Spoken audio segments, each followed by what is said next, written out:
Hello, everyone, and welcome to the lecture on Azure's global infrastructure, regions, region pairs, and availability zones. So, this lecture will contain all these topics: Azure global infrastructure, Azure geographies, which are the compliance boundaries, Azure regions, which are the unit of deployment, Azure data centers, which are the physical buildings, availability zones, which is the high availability standard, availability zone mapping, logical versus physical, zonal versus zone redundant services, region pairs, which is for the disaster recovery, region pair benefits, sovereign clouds for Azure government, sovereign clouds, Azure China, edge infrastructure that includes extended zones and private MEC. MEC is multi-access edge compute, and lastly, Azure Orbital, which is ground station as a service. So the first topic is Azure global infrastructure.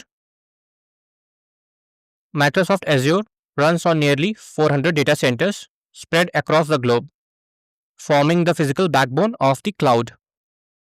These data centers are connected by millions of miles of fiber optic cables and complex power systems. The cloud is not abstract, it is built on real physical hardware, buildings, and engineering. And the hierarchy looks something like this. So, on the top, we have the geographies, under that, we have the regions, and regions contain availability zones, and availability zones contains data centers. So Azure organizes its infrastructure in layers, from broad compliance boundaries like geographies down to specific physical facilities like data centers. Decisions about data placement affect compliance, performance, and resilience. Where you place your data determines legal compliance, application speed, and how well your system handles failures. Next topic is Azure geographies, which are the compliance boundaries. A geography is a market area that contains two or more Azure regions grouped together. Geographies ensures that customer data stays within specific legal, compliance, and regulatory boundaries. Data stays within legal jurisdiction, for example, GDPR in Europe. So, the Europe geography ensures data follows European laws like GDPR. And here we have three types. We have geographies are classified as global first, which is open to all. Then second is sovereign, which is isolated for governments. And lastly, restricted, which requires special access. Companies operating in multiple countries use geographies to meet different data privacy laws.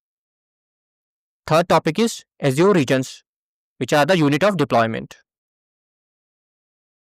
An Azure region is a group of data centers located close enough to have very fast network connections between them. Data centers in a region communicate with less than 2 milliseconds delay, and that enables fast data replication. When you create a virtual machine or database, you must choose which region to deploy it in. So there are three types of region. First one is the hero, which is the recommended one. Second one is satellite, which is the alternate. And third one is access restricted. So hero regions are large with full services. Satellite regions are smaller for disaster recovery, and restricted regions require special access. The same virtual machine can cost 30 to 50% more in some regions due to taxes, energy cost, and local factors. So basically it means that the cost may vary between regions. Fourth topic is Azure data centers, which are the physical buildings. So data centers are real buildings containing server racks, network equipment, and cooling systems. A single Azure region may include anywhere from 1 to 12 separate data center buildings. Customers choose regions or availability zones, not specific buildings. Microsoft manages data center placement. Each data center has its own power supply, diesel backup generators, and cooling technologies, which are air, adiabatic, or liquid. This design lets Microsoft upgrade and maintain facilities without customers needing to know which building holds their data.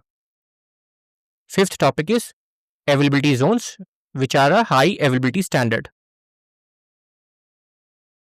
Each availability zone is a distinct group of data centers isolated from other zones in the same region. So, region consists of multiple AZs, 1, 2, 3, or even more, and an AZ is a distinct group of data centers which are isolated. Every zone has its own power supply, cooling systems, and network, so failures do not spread between zones. These are typically separated by several kilometers within the 100-kilometer radius. Zones are far enough apart to prevent single disasters from affecting multiple zones, but close enough for fast communication. And this protects against data centers disasters, for example, fire, flood, power failure. So, if one zone goes down due to fire or flooding, other zones remain operational. These are connected by high performance fiber optic ring which has less than 2 millisecond latency. So, zones communicate quickly via dedicated fiber cables and allows applications to spread across zones with minimal performance impact. Sixth topic is availability zone mapping, logical versus physical. Logical zones, for example, availability zone 1, 2, 3 mapped dynamically per subscription. So, subscription is your billing account. So, Azure assigns logical zone names to physical buildings differently for each custom subscription. So, let's say two customer have, let's say, 2 subscriptions, let's say different customer, and the mapping for every subscription may different, and this is dynamic. And this ensures that, let's say I choose availability zone 1 and let's say you choose availability zone 1.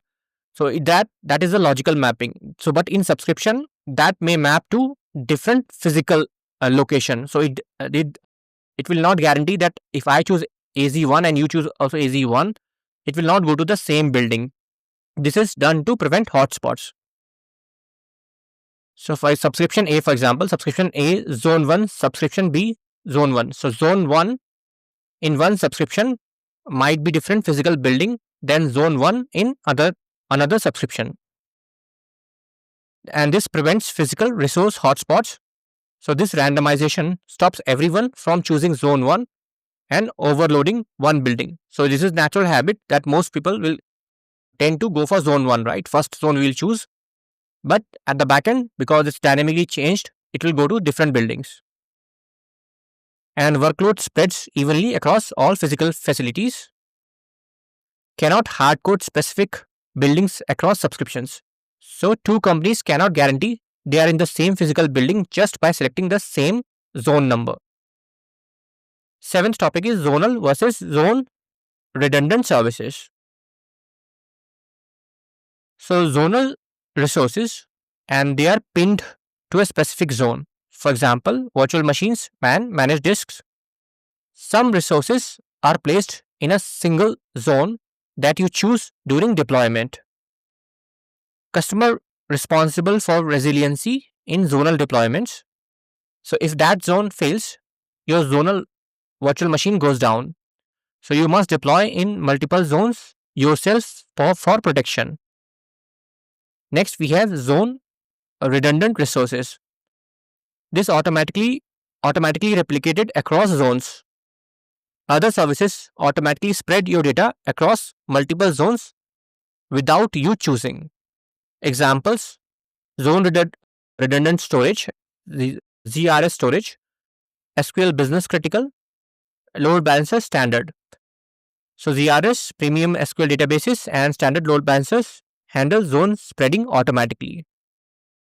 Microsoft handles failover for zone redundant services. So, if one zone fails, Microsoft automatically switches traffic to healthy zones with minimal disruption. So, basically, let's say load balancer, which is zone redundant. You don't have to worry that you don't have to bother about making it fault tolerant because it's already spread across multiple availability zone within a region.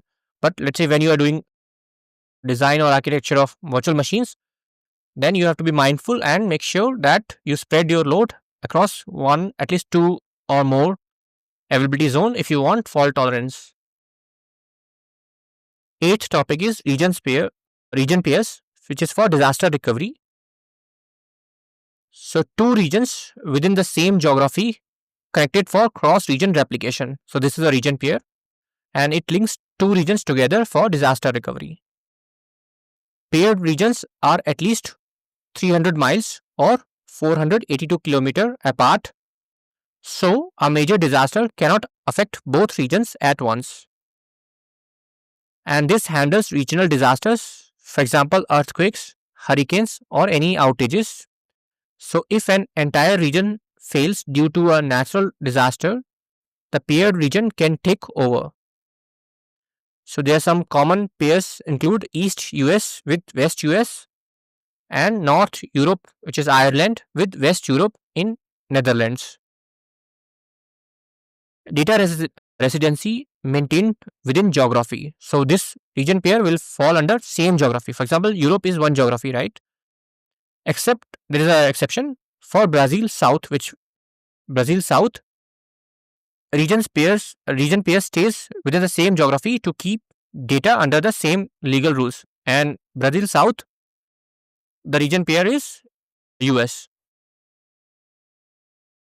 Ninth topic is region pair benefits.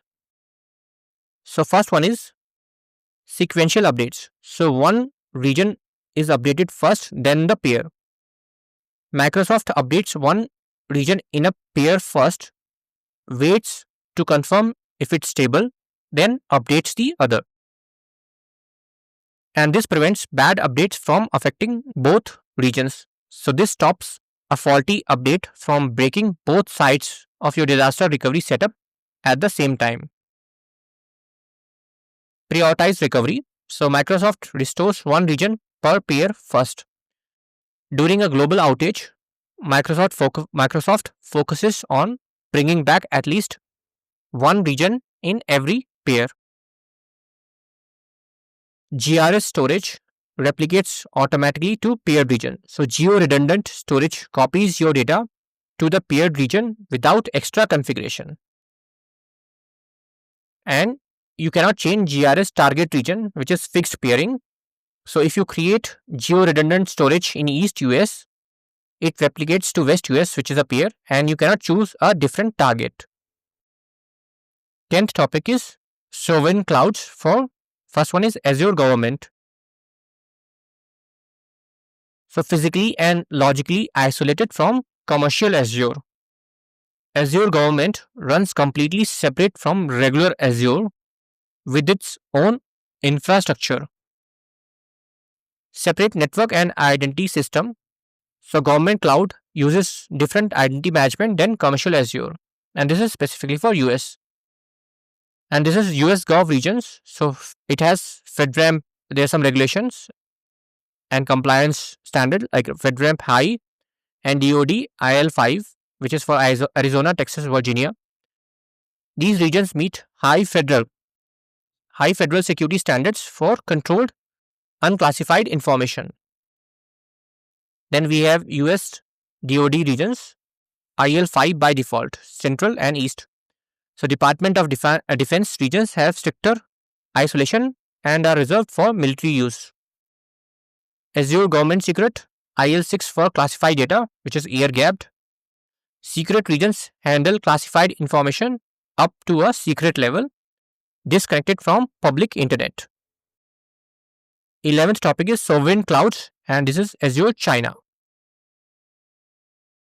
So this is operated by local partner, and the name of the partner is 21 ViaNet. Azure China is run by Chinese company called 21 ViaNet, not directly by Microsoft. Microsoft licenses technologies. So 21 ViaNet runs operations.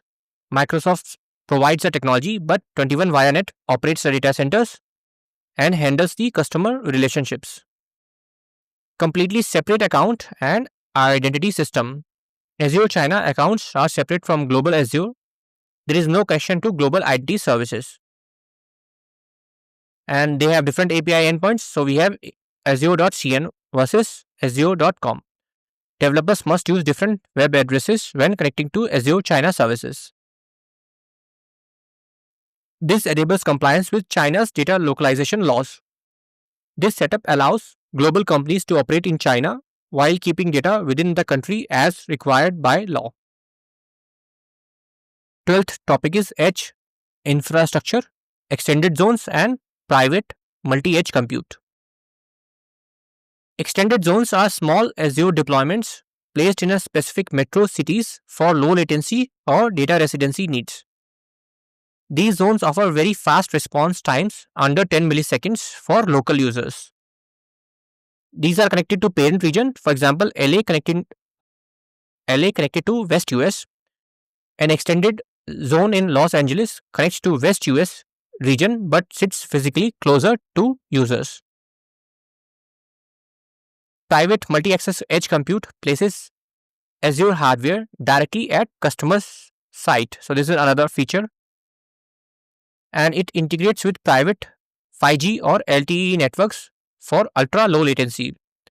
Private multi-edge compute works with private cellular networks for applications like factory robotics where speed is critical.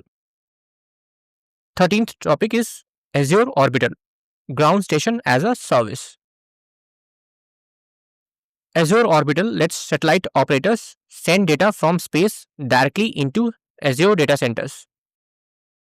Microsoft operates ground antennas to work with partners to receive satellite signals. Satellite data downlinked via Azure portal scheduling. So users can schedule satellite contact times through the Azure portal interface. Data ingested directly into Azure Virtual Network. So this will downloaded satellite data flows straight into customers' Azure network for processing. Treat satellites as edge devices. So this approach makes satellites just another type of edge devices connected to the cloud. And that's all. Thanks for watching.